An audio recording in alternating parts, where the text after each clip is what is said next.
video kali ini kita akan membahas materi kelas 10, yaitu tentang gerak dan gaya, atau biasa juga disebut dengan dinamika gerak. Nah, apa bedanya antara dinamika gerak dengan kinematika gerak? Kalau dinamika gerak itu adalah penyebab benda itu bergerak karena adanya faktor gaya dorong maupun gaya tarik. Sedangkan jika kita membahas materi tentang kinematika gerak, berarti kita sudah melihat benda itu bergerak dengan kecepatan yang tetap atau kecepatannya dengan percepatan yang tetap. Kecepatan dengan percepatan beda ya. Nah, itu adalah materi tentang kinematika. Dan saat ini kita akan membahas materi tentang dinamika gerak atau gerak dan gaya.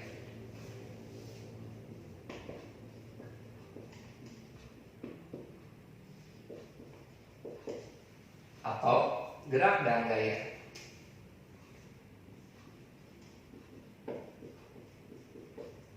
Nah, jadi benda itu bergerak bisa jadi karena adanya faktor-faktor gaya, bisa dorong, gaya tarik, ataupun gesekan. Nah, sekarang kita akan mengulang kembali. Kira-kira faktor gaya pada benda, oke, atau pengaruh gaya pada benda. Pengaruh gaya pada benda. Pada benda. Nah, kira-kira ada apa aja ya? Oke, sekarang kita lihat percobaan pertama. Kalau kita punya lilin mainan, kemudian kita pencet-pencet, nah maka lilinnya akan berubah bentuknya. Oke, berarti gaya dapat mengakibatkan perubahan bentuk. Nah, percobaan kedua. Jika kita menarik panah, lalu kemudian busurnya kita lepaskan, maka panah akan melesat. Berarti benda yang diam akan berubah menjadi bergerak. Oke, jadi contoh yang kedua adalah benda mengubah gerak benda.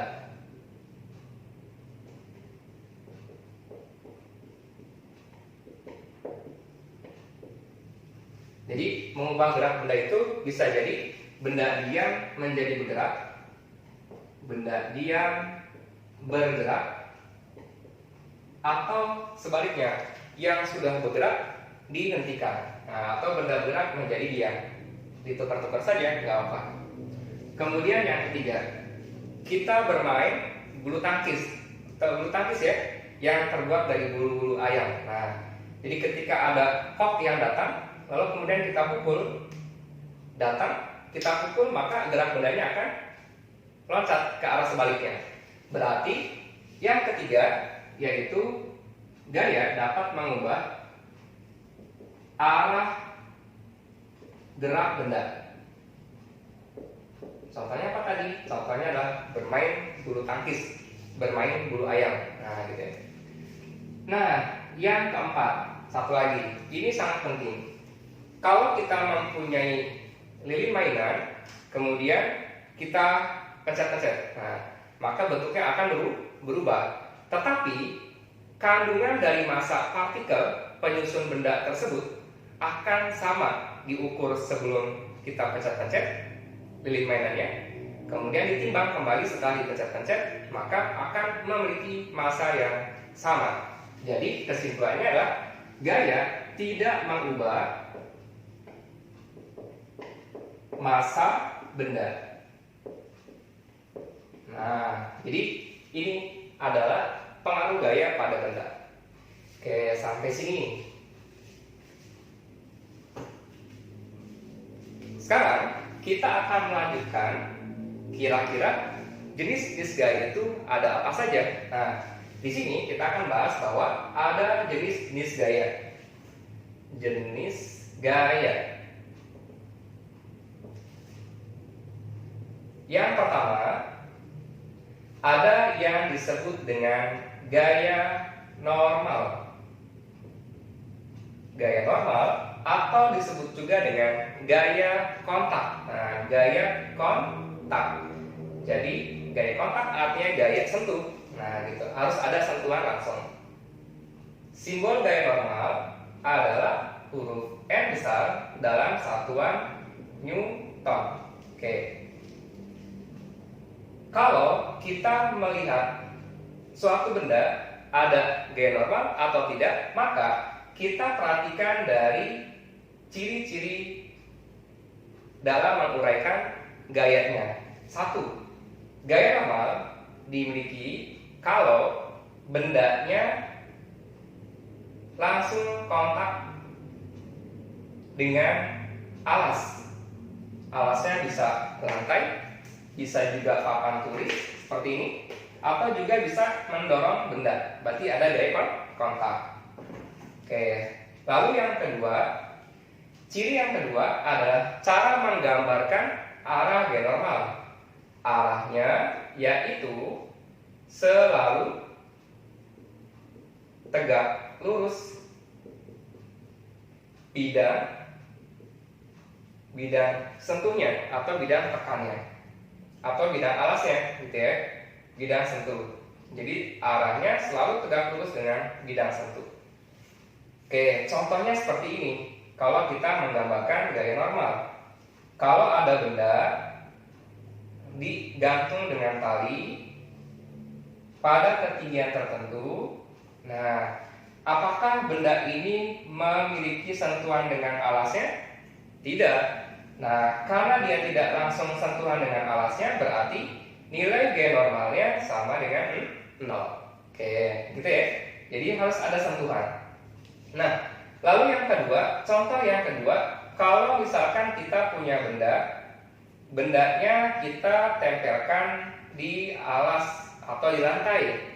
Nah, karena benda dengan lantai itu ada sentuhan, berarti kita menggambarkan arah gaya normal. Caranya, tarik dari sini, dari bidang sentuhnya, tegak lurus. Nah, seperti ini. Lalu jangan lupa nih kita kasih simbol N besar, gitu ya. Terus kalau seandainya bidangnya seperti ini gimana? Ada benda pada bidang miring. Nah, bidang miring. Ini bidang miring dengan kemiringan theta seperti ini. Lalu kemudian ada benda, kita letakkan di atas bidang miringnya. Nah, caranya ya sama. Karena benda dengan bidang ini ada sentuhan, berarti kita gambarkan tegak lurus dari alas ini ya, dari bidang sentuhnya. Nah, tarik ke atas. Oke, jadi cara menggambarkannya harus benar. Tidak boleh asal tarik-menarik. Nah, gitu. Jadi harus benar dari alasnya tegak lurus. Alasnya tegak lurus. Oke, sampai sini. Nah, jenis-jenis gaya yang kedua. Yang kedua, ada yang disebut dengan gaya berat atau gaya berat diakibatkan karena adanya gravitasi bumi, atau juga kita bisa menyebutnya dengan gaya gravitasi. Gaya gravitasi. Jadi gaya berat itu kan gaya, ada satu partikel yang dipengaruhi oleh percepatan gravitasi. Nah, apa simbolnya? Berat berarti weight. Nah, gitu ya. Weight atau simbolnya weight dalam satuan Newton. Nah, gitu ya. Oke. Kira-kira apa nih ciri-cirinya? Nah, yang pertama gini. Setiap benda memiliki gaya berat, berarti yang pertama cirinya adalah benda tersebut dipengaruhi oleh gravitasi.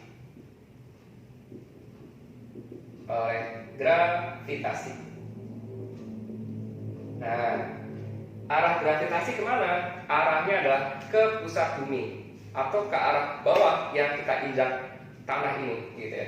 Jadi cara menggambarkannya berarti arah gaya berat yaitu arahnya menuju pusat gravitasi.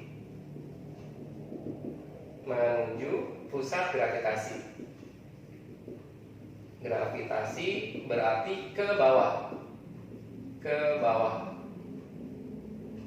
lantai, bukan ke atas, gitu. Nah, yang ketiga, besar gaya berat adalah W sama dengan M kali G. Jadi ada masanya, ada gravitasi. Setiap benda yang bermasa di alam semesta ini akan dipengaruhi oleh gravitasi. Nah, jadi M-nya adalah massa benda dalam satuan kilogram. Dan G adalah percepatan gravitasi dalam besarnya 10 meter per sekon kuadrat. Oke, sampai sini untuk yang kedua. Nah, bagaimana cara menggambarkannya? Contohnya seperti ini. Kalau ada benda digantung, nah, bendanya digantung. Yang pertama, gaya normal tidak ada, karena kita tadi sudah belajar tentang gaya normal. Gaya beratnya yaitu menuju pusat gravitasi atau ke bawah. Cara menggambarkannya, tarik garis dari pusat atau dari tengah-tengah ya ke bawah. Ini simbolnya adalah W, gitu. Simbolnya adalah W. Nah, lalu yang kedua, kalau gambarnya seperti ini. Nah, contoh yang kedua nih. Kalau ada benda terletak di atas lantai, maka yang pertama ada gaya normal karena dia bersentuhan dengan alasnya, tarik ke atas N, gitu ya. Dan gaya beratnya berarti tuliskan dari sini, dari tengah-tengah atau dari pusat masanya kita arahkan tarik garis ke bawah. Nah, seperti itu. Lalu bagaimana kalau seandainya bidangnya miring? Nah, bidangnya miring seperti ini. Bidangnya miring. Ini ada bendanya. Kalau gaya normal, arahnya sudah pasti tegak lurus. Seperti ini. Kalau gaya beratnya, arahnya selalu ke bawah. Jadi, kesimpulannya adalah gaya normal bergantung pada posisi keadaan bendanya pada alasnya, sedangkan gaya berat tidak bergantung pada posisi bendanya. Arahnya selalu ke bawah dan ke bawah. Oke, sampai sini. Jika ada pertanyaan, silakan tuliskan dalam kolom komentar. Oke, kita lanjutkan. Gaya yang ketiga adalah gaya tegangan tali.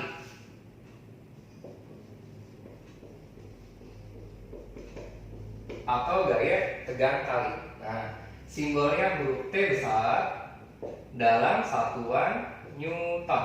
Oke, gaya tegangan tali dalam satuan Newton. Simbolnya huruf T besar. Nah, kira-kira apa sih gaya tegangan tali itu? Berarti gaya yang diberikan akibat adanya tegangan tali pada suatu benda, gitu ya. Jadi cirinya gaya tegangan tali adalah gaya yang diberikan tali pada suatu benda. Berarti harus ada namanya tali. Nah, gitu ya. Jadi yang pertama harus ada talinya. Kalau nggak ada talinya berarti bukan tegangan tali. Berarti memiliki atau dihubungkan dengan tali. Talinya tali apa nih? Bisa tali tambang, bisa tali plastik, atau juga jenis-jenis tali temali. Nah, gitu ya. Lalu yang kedua, arahnya. Nah, arah gaya tegangan tali yaitu menjauhi posisi bendanya. Nah, jadi kalimatnya ini menjauhi posisi benda atau menjauhi arah bendanya. Contohnya seperti ini. Contoh yang gampang saja. Nah, contoh. Oke, contohnya seperti ini. Bendanya mana? Ini namanya benda. Saya tuliskan ya, namanya benda. Talinya mana? Talinya ini. Ini namanya tali. Berarti gaya tegangan tali itu gaya yang diberikan tali pada bendanya. Nah, kemana arahnya? Arahnya menjauhi posisi benda. Karena bendanya di bawah, berarti arah tegangan talinya menjauhi arah benda. Panahnya kemana?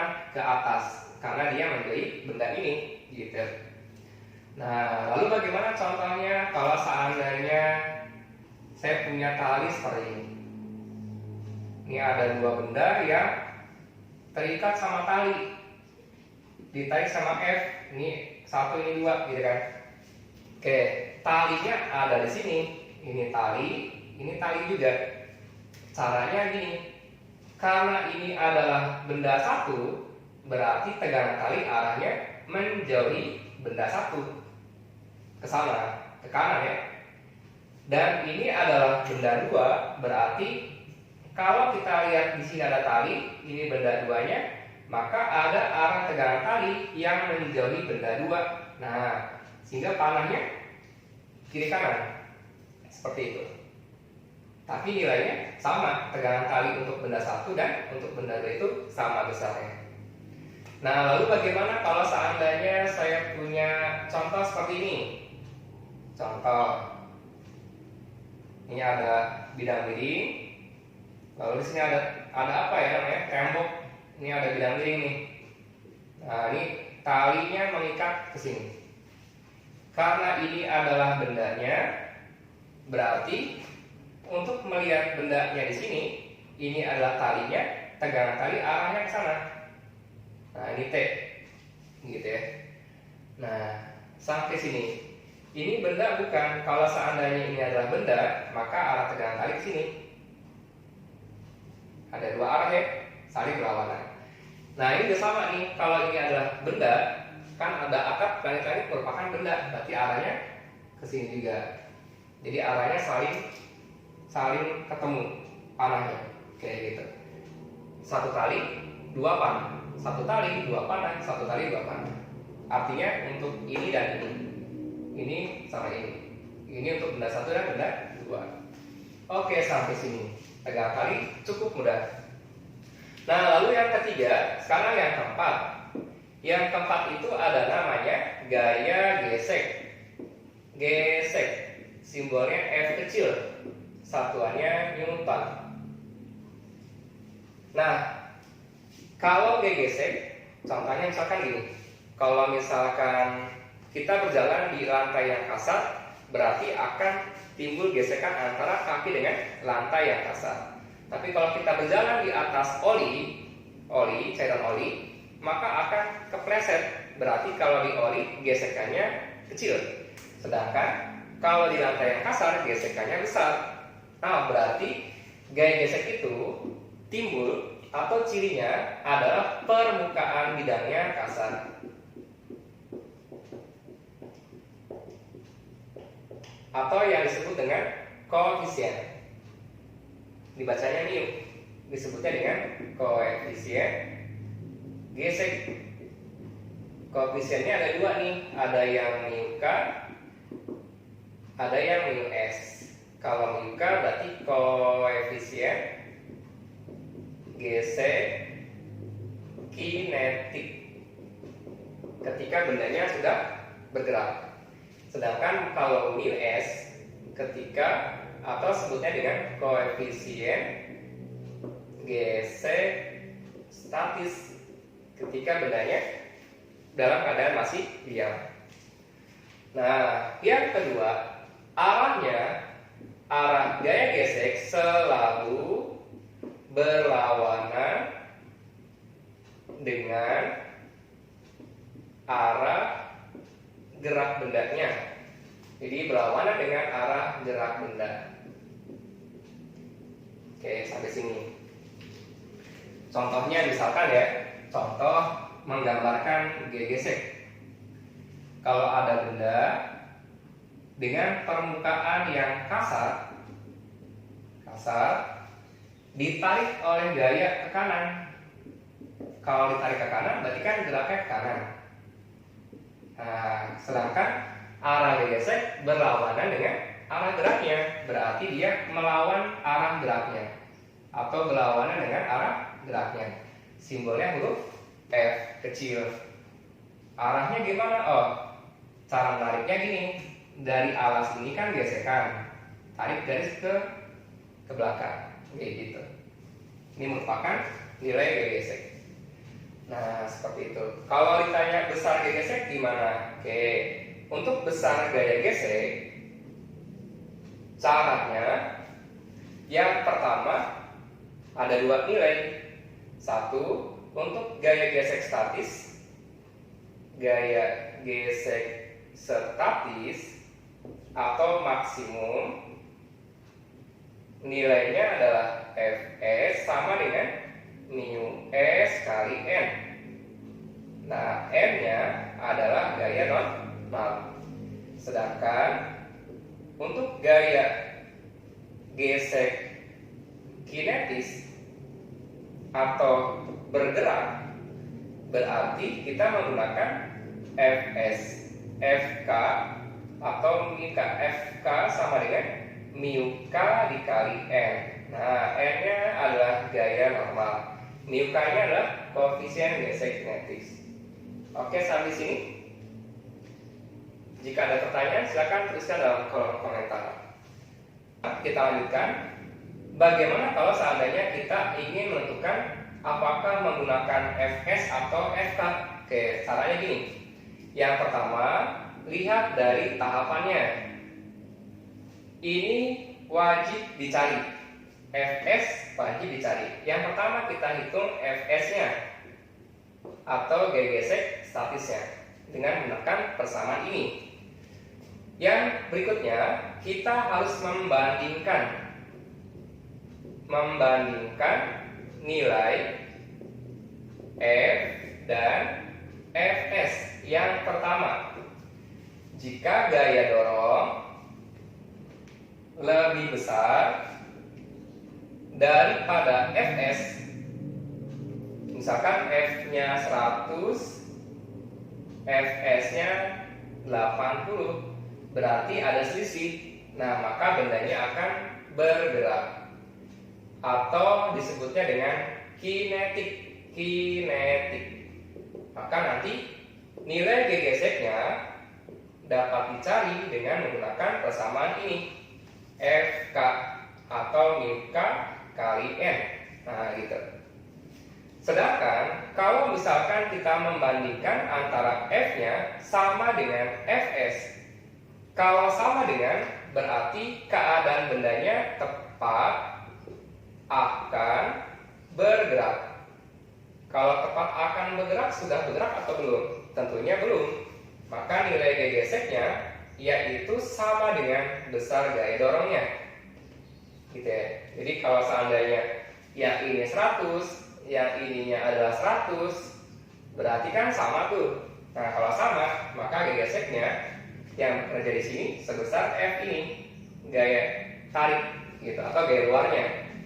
Sedangkan yang ketiga, kalau F-nya itu lebih kecil daripada Fs, tentunya karena ininya kecil, misalkan ininya 80, ininya 100, berarti kan lebih gede yang gesekan. Tentunya bendanya akan tetap diam, tidak akan berubah posisinya. Maka gaya geseknya sama dengan F. Jadi untuk kedua kasus ini, yang tepat dan yang diam, nilainya pasti sama. Gaya gesek sama dengan gaya dorong. Gaya gesek sama dengan gaya dorong. Oke, sampai sini video pengenalan macam-macam gaya yang bekerja pada gerak dan gaya. Silakan tuliskan jika ada pertanyaan dalam kolom komentar di video ini.